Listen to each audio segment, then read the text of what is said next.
A few years ago, I enrolled in cosmetology school, and during that time, our entire class took a field trip to a major city a few hours away. The purpose of the trip was to attend a grand show, featuring the latest hair and nail techniques to save money. We divided into smaller groups and booked hotel rooms together. I shared a room with 3 other girls, and we were all excited about having a sleepover before the hair and fashion show the next day. After checking into the hotel and settling into our room, we decided to go out and grab some drinks and food. When we returned to the hotel later that evening, we received a phone call on the room phone. It was already quite late, around 11 p.m. or so, and we were a bit startled since hotel phones rarely rang in our previous experiences. I answered the call, and the man on the other end informed us that our room payment hadn't been made, and insisted that one of us should come down to the lobby immediately to settle the bill. This immediately raised red flags, because we had indeed paid for the room when we checked in. I vividly remember watching Molly, one of the girls in our group, make the payment at the front desk. Considering these factors, such as the unlikelihood of receiving a late-night call about billing, and the professionalism of the situation, I became suspicious. I politely explained that we had already paid for the room, and suggested that we could address any billing issues the following morning. The man on the phone grew increasingly frustrated and demanded that one of us come down to the lobby or face consequences. At this point, my unease intensified, and I hung up the phone, deciding that we would stay in the room until the hotel staff came to clarify the situation or until morning. Naturally, my classmates were alarmed and asked about the call. I shared my gut feeling and recounted the conversation to them. Thankfully, they all agreed that we had indeed paid and found it highly unusual for the front desk to call us past 11 p.m. We remained on edge, but eventually managed to fall asleep without any further disturbances. The next morning, when we went to check out, we inquired about the call from the previous night and asked if there were any pending payments. Surprisingly, the staff had no knowledge of the call and assured us that it was highly unlikely for them to contact guests so late at night. This left us perplexed and unnerved. We quickly left the hotel, feeling uneasy about the entire incident. Although I promptly forgot about it since nothing harmful occurred, reflecting on the incident now sends chills down my spine. Who could have called us, and what was their motive? Why did they insist on one of us go into the lobby alone, in the middle of the night? Furthermore, how did they know our room number? The more I dwell on it, the more unsettling it becomes. If anyone has experienced something similar or has any insights into what might have happened, I would greatly appreciate hearing your thoughts. Nevertheless, I am relieved that none of us ventured to the lobby that night.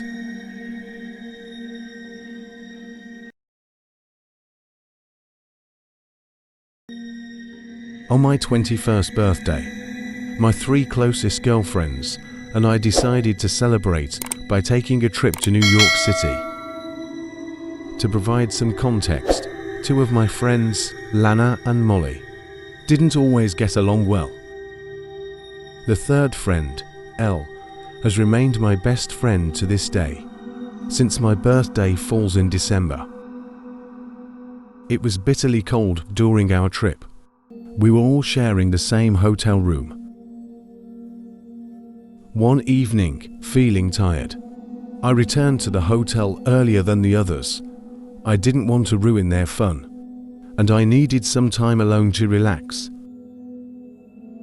Throughout the day, Lana and Molly had been having intermittent arguments, mostly over petty matters due to their contrasting personalities.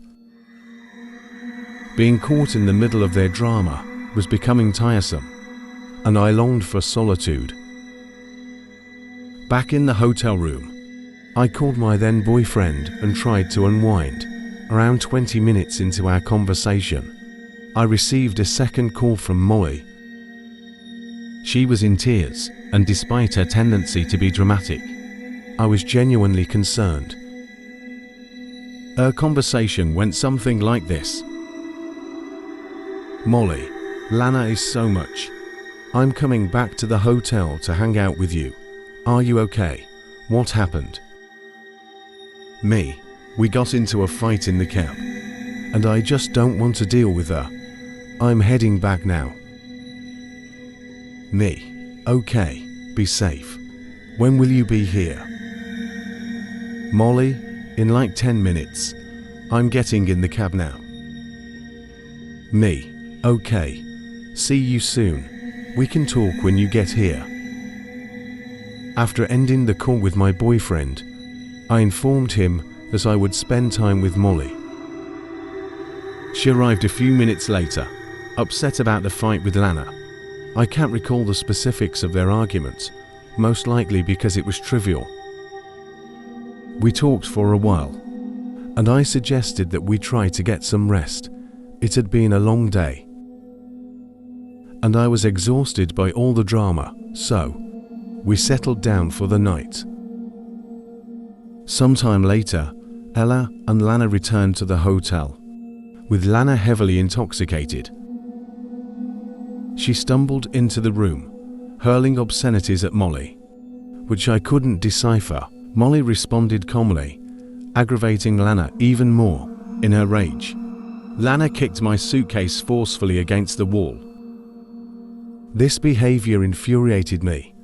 It's one thing to be upset, but damaging someone else's belongings is entirely unacceptable. Having reached my limit, I decided to leave. I texted one of my other best friends, whose sister lived in Queens, explaining the situation and asking if I could stay with her for the night. She agreed, so I grabbed my suitcase and headed toward the elevator. As I waited for the elevator, which was quite slow, Molly suddenly burst out of the room. Molly, I'm coming with you. No, I want to be alone. I'm sorry we've ruined your birthday. I want to come with you. I don't want to be around Lana right now. Me, fine, whatever. The elevator finally arrived, and we both went down to the hotel lobby. It was around 2 a.m, and I was surprised to find the lobby nearly empty, except for one man at the front desk and another staff member nearby. Considering the bustling nature of NYC, the lack of guests struck me as odd. I approached the front desk, asking if someone could hail a cab for me. The man called over the other staff member, who wasn't dressed like a typical hotel employee. A major red flag. The man, with piercing blue eyes and a cold demeanor, approached us. He had a short buzzed haircut and an unsettling presence even before he spoke a word. Creepy man, where are you going? Me, we're going to Queens. Creepy man, pausing and moving closer, is it just you two alone?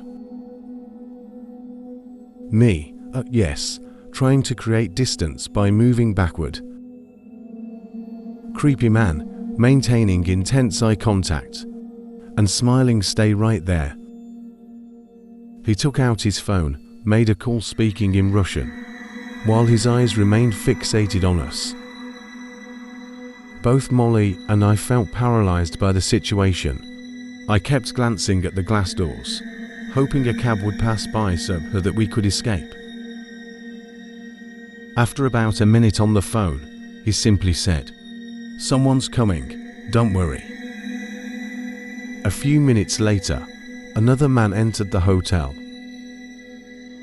He didn't resemble a hotel staff member at all, further heightening my unease. They conversed in Russian, nodding and occasionally glancing at us. Then, Molly silently signaled her discomfort, confirming that she found the men unsettling too. Finally, the man stepped back and said, "He will take you where you need to go. Go with him." Just as he spoke those words, I looked back at the doors and saw a cab slowly making its way through the traffic. Without hesitation, I exclaimed, "Oh, it's okay. I see a cab right there. We're just going to take that, thanks." Grabbing Molly's hand, I rushed out of the hotel and into the waiting cab. Inside the cab, we exchanged fearful glances and discussed the disturbing encounter. We were both scared of the man and agreed that something was seriously wrong with the situation. My immediate thought was that they could have been involved in human trafficking.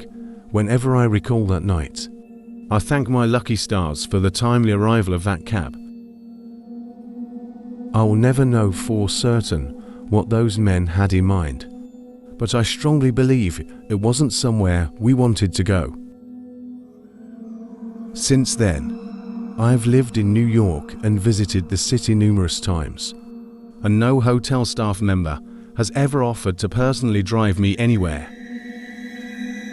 I can't help but wonder what might have happened if we had gone with those men, but I am grateful that we didn't.